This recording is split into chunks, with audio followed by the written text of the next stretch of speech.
Stardate 6688-2.2. I'm stranded on a deserted planet and I gotta review stuff. That's me!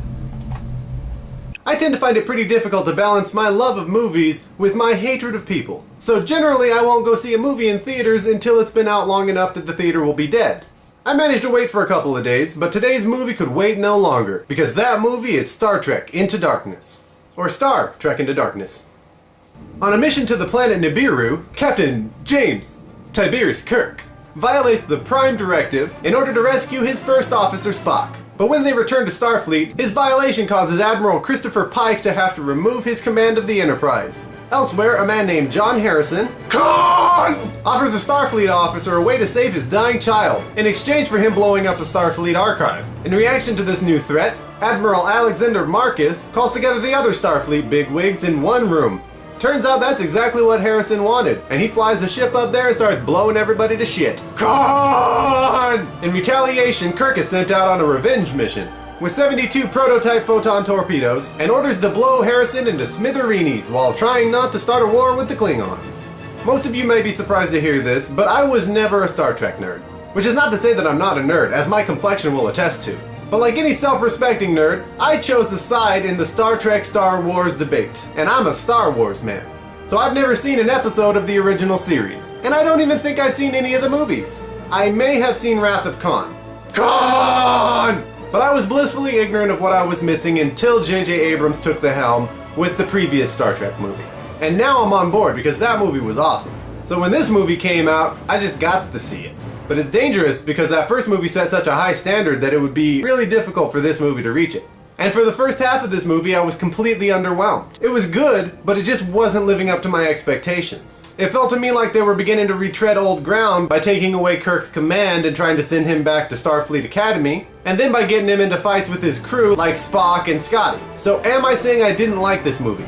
Fuck no. Because that was just the first half of the movie. Then shit starts getting real. Some men might be embarrassed to say that they were so nerdy that they actually managed to get teared up at the end of this movie. But I am not one of those men. Hell, I'm barely a man at all. What I am is a nerd, so I feel like it's completely appropriate. The stuff I liked in the end of the movie was so heavily referencing the old Star Trek stuff, most of which I'm sure I didn't even get because of my relative inexperience with Star Trek. But I felt like I got the big plot points. For instance, I know who Khan is. Khan! I know what tribbles are. And I'm aware of what happens to Spock in a radioactive room. But what I liked about this movie was how they make those references, but occasionally they switch the roles, so that fans old and new can be caught off guard by what's going to happen in the movie, while still paying homage to the original. But I think this movie is a good example of how a strong closing is much better than a strong opening. By the end of the movie, I probably won't remember how it opened, but I have not yet taken enough head trauma to forget what happened right before I left the theater. I won't spoil anything in the end of the movie except that it was awesome. Like when Uhura told Spock to go get him, I'm not gonna lie, that gave me just a little bit of wood.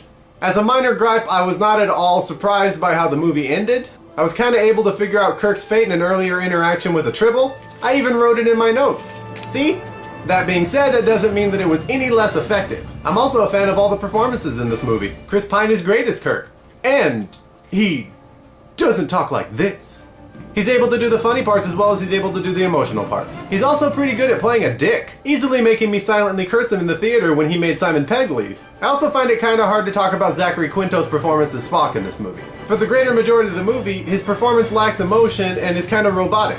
On the other hand, that's exactly what he's supposed to be doing. But he's still really good at it, and he's able to convey a pretty good amount of emotion while still being so Vulcan serious. And at the end of the movie, he's not so Vulcan serious. He's Vulcan awesome.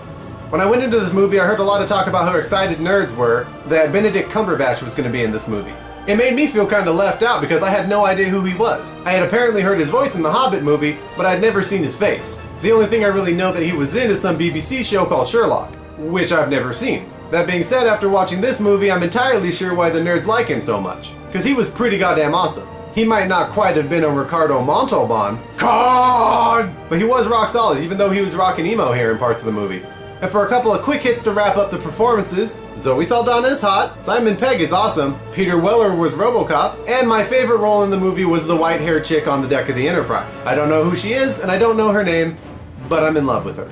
So that's all I have to say about Star Trek Into Darkness. It is a fantastic movie that starts a little bit slow, but picks up so hard at the end that it makes you forget all about that. The action is awesome, the emotion is real, the look is fantastic, and the performances are top-notch. J.J. Abrams might turn me into a Star Trek fan if he keeps this up. I may even go watch the original stuff now. I will also definitely be buying this movie when it comes out on Blu-ray, and you should go see this movie while it's still in theaters. So that's all for Star Trek. Don't forget to like and comment on this video and subscribe to this channel, because if you comment on this video, I can review your comment now. My favorite comment from last week is this one by Mr. Duke Rufus. Even though I'm not really sure what it means because I don't pay attention to politics. I assume you don't like Obama? Either way, I greatly appreciate your comments and I hope I have more to choose from next week. So go ahead and leave me some comments below. And while you're at it, request some movies for me to review. So that's all for this week. My name is Robert and Star Trek Into Darkness has just been reviewed. Scotty, beam me up.